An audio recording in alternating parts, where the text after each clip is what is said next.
There's a famous road in the Smoky Mountains called the Tail of the Dragon. There's 318 curves in 11 miles. It's just tons of back and forth. Route 28 on the border between Tennessee and North Carolina. Route 100 in Virginia really blew me away. Route 61, the $1 Million Highway, beautiful shot the entire time. It's just stunning.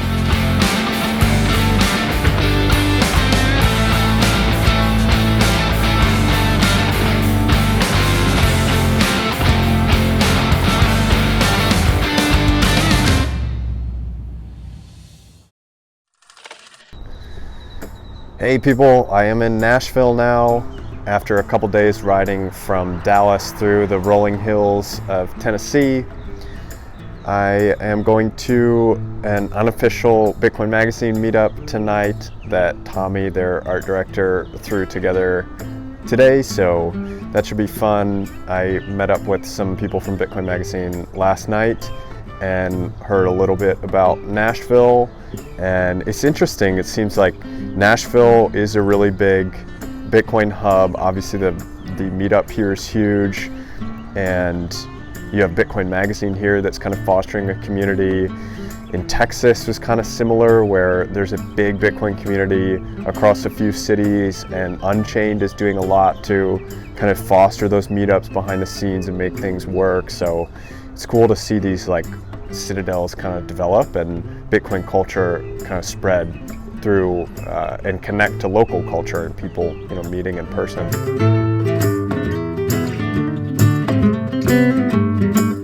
I think Nashville has a great vibe and it's formalizing itself as a Bitcoin hub. So I had a couple great conversations there. One with a guy at a bar. He asked me what I was doing, and I said, oh, I quit my job and I'm doing a motorcycle trip across the US. And he said, are you one of those Bitcoin guys? And I turned my hat around, which is pointed the other way. It says Bitcoin Tour on it.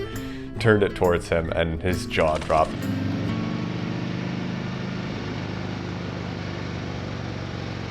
The Smoky Mountains are incredible to ride through, and there's a lot of cool little farm towns through there. Asheville struck me as very different from everywhere around it. When you're in that part of the country, especially out of the major cities, it's very conservative and very F-150 cowboy boots kind of America. And Asheville was immediately like hippie, Oregon. I knew I was going to be a teacher, went to college for it. I do not feel like I had like a financial understanding of like what I was getting into. I went to an out-of-state school, College of Charleston, which I was very excited about, but also did not even compute of like what I was signing up for financially, knowing I was going to be a teacher, which did not pay even what a semester or year's worth of college cost. I got myself into like a hole, and I felt fortunate enough to have like family support of that. But again, it just colored my experience of like the system and how it's designed in a way that kind of keeps people in the dark. And so actually it was shortly after college where I found out about Bitcoin. It's in places like Columbus, Ohio, or Milwaukee, or Huntsville, Alabama, places that you don't think of as big marquee American cities. But as I found out on the trip, were once big marquee American cities, have been hollowed out by the loss of jobs and talent to coastal cities or the movement of manufacturing overseas. Hello from Durham, North Carolina. Back on the road today after a quiet weekend. I'll have 4 days of riding in a row to get to Columbus, Ohio on the bike for a Thursday night meetup there. Last week I did something I probably won't do again. I rode 3 to 4 hours every day and then had to meet up every night. So kind of learning how to balance my energy on this trip and when I should ride, when I should have meetups. But now we're figuring that out for the second leg of the trip. So figuring out as we go, but it's super fun.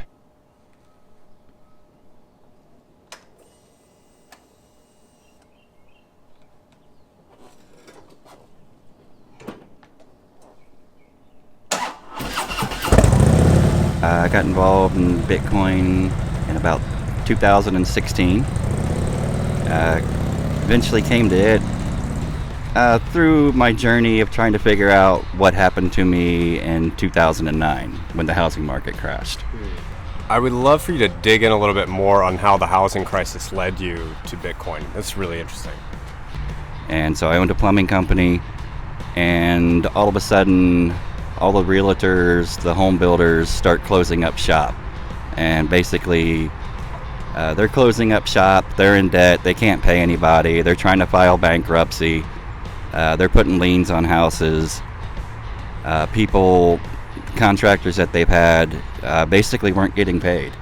So, I got stuck with about $250,000 worth of debt from it, just from not being paid, and it just kind of all coming to a standstill where, this is where the last check came in and nothing else came in, but all the bills are still there.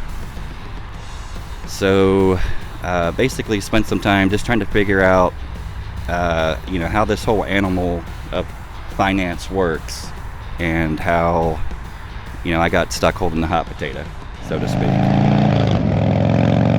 And these cities are seeing Bitcoin, and the Bitcoin communities there are seeing Bitcoin as a way to bring back their city, to decentralize the economy, to bring jobs back to where they're from. And there's a lot of pride in those places for what those cities used to be and what they used to do. And I think Bitcoin is bringing a lot of that energy back.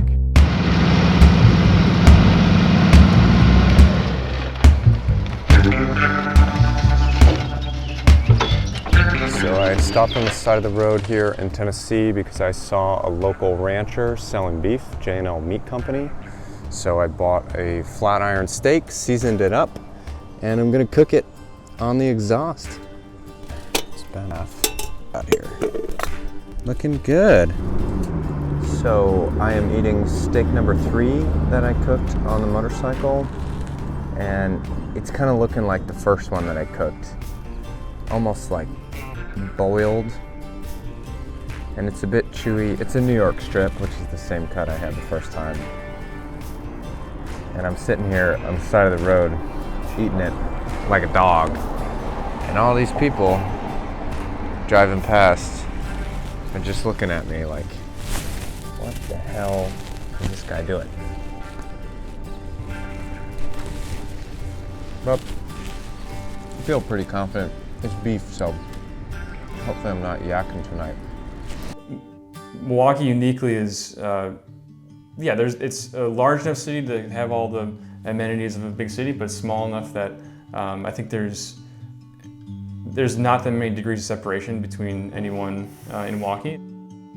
I loved the Midwest. What the Midwest lacks in mountains and water features and windy roads, it makes up for in people.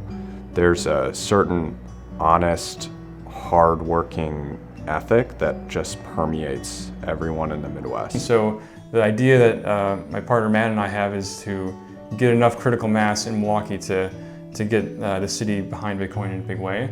And it's very early days yet, but we're hopeful that we can kind of catalyze a little bit of a Bitcoin revolution here. So yeah, I'm hopeful you guys can revitalize a digital economy here. I mean, we went to the Harley Museum yesterday, and seeing how fast Harley grew in those glory days of industrialization was crazy. It went from a wood shed to like 1,500 employees in a couple of years. yeah.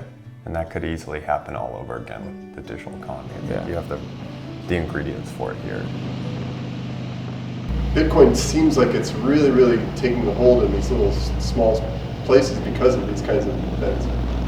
Yeah, I think I've noticed that the excess energy point permeates everywhere, and it permeates into these small cities and places because that's where they have energy resources but not enough consumption. It's kind of part of the American dream in a way, I think, to travel around the country and see the open road. It's something a lot of people can connect to that helps disarm people around the topic of Bitcoin. When I say I'm taking a motorcycle ride across the country, it really opens people up in a way that if you just start talking about Bitcoin or start talking about credit card fees or whatever, people don't really want to hear it. So it's been a fun way to introduce Bitcoin to a lot more people. So I am in, where is it, Buchanan, Michigan? Buchanan, yes. with Carl staying in his yurt, and we were just talking about Carl's background. It took me about 2 years to find this spot. And I actually had came to this place once, price was too high, talked to them, I was like, this will be perfect, but I just can't afford it, you know? And a year went by, they lowered the price. I just built a relationship with these people and was able to convince them to own or finance it. So for people out there that are, you know, looking to find that perfect property, you don't have to finance with the bank. You can work deals out, especially if you have Bitcoin as collateral, I'd say, you know. Now that's a good leveraging point. So, I mean, it's a very long time preference kind of thinking, which is why it aligns with Bitcoin, I think, really well. Permaculture is definitely trying to think generationally, because you plant these perennial crops and you're trying to look at ways that they work together and against each other and slowly nudge them over time. One day I was meditating. For some reason, I just sat up, like I got up from the meditation, it was like, check the price of Bitcoin. And that was right at the March 2020 dump.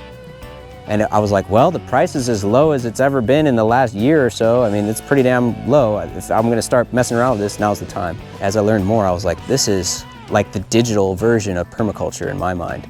Like Bitcoin and permaculture are one and the same in a lot of ways, even down to like how the protocol is open source. I mean, permaculture, you can take a certification course, but nobody is really certified to certify people, you know.